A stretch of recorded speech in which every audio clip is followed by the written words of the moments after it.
Miles Turner held his fourth-ever basketball camp in Dallas earlier this week. The Indiana Pacers center, a Dallas area native, started the camp in his hometown after his rookie season and has held one every year he can.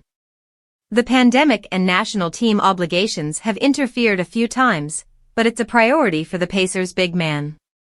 Turner held the camp at Drive Nation Sports, a multi-sport training and events facility in Dallas. The facility was founded by former Pacers All-Star forward Jermaine O'Neal 7 years ago, and Turner has used it before. During the camp, Turner caught up with reporters, including Dallas basketball's Grant Afseth.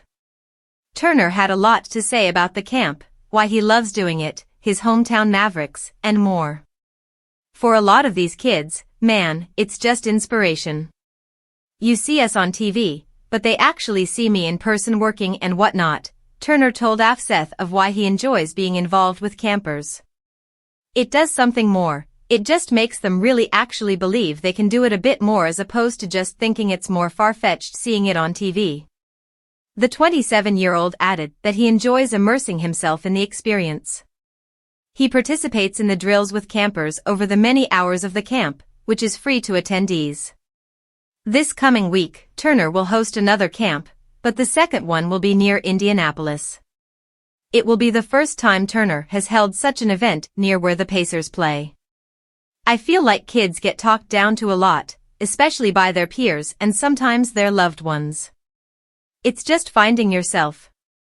It's some people, it takes a lifetime to do that, but I'm trying to send a message to these kids just to figure out what they want, Turner told Afseth.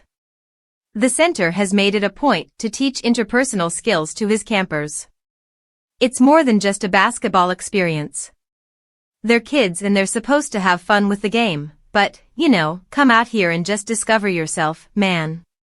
Indiana's longtime big man wants to preach having fun in the sport while helping campers be themselves. He believes that is the most enriching environment for the kids. Last season, Turner had a career year.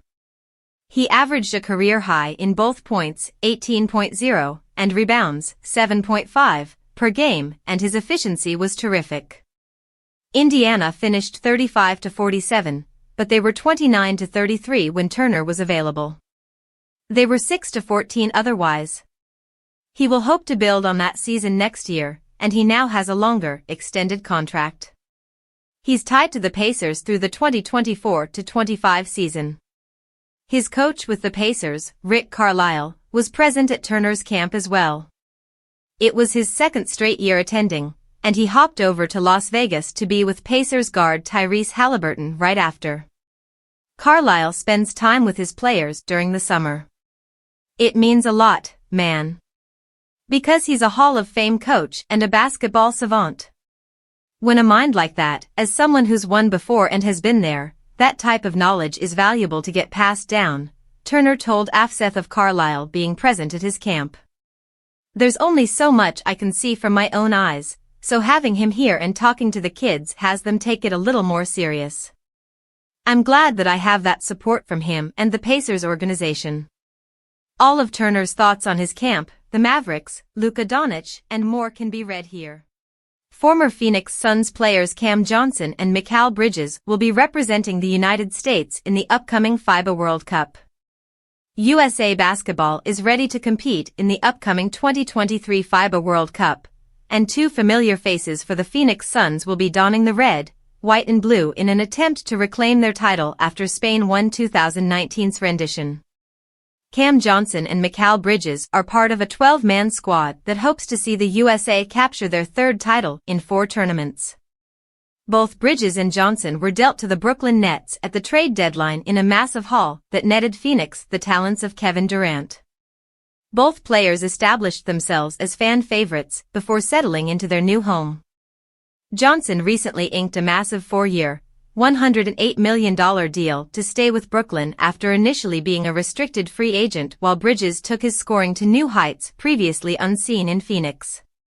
The United States, sitting in Group C, will have the following schedule to open the tournament.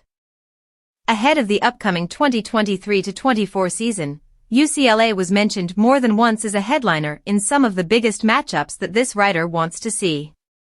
In an article from CBS Sports, a pundit at the organization desperately wants to see the Bruins and the Gonzaga Bulldogs face off on the hardwood once again.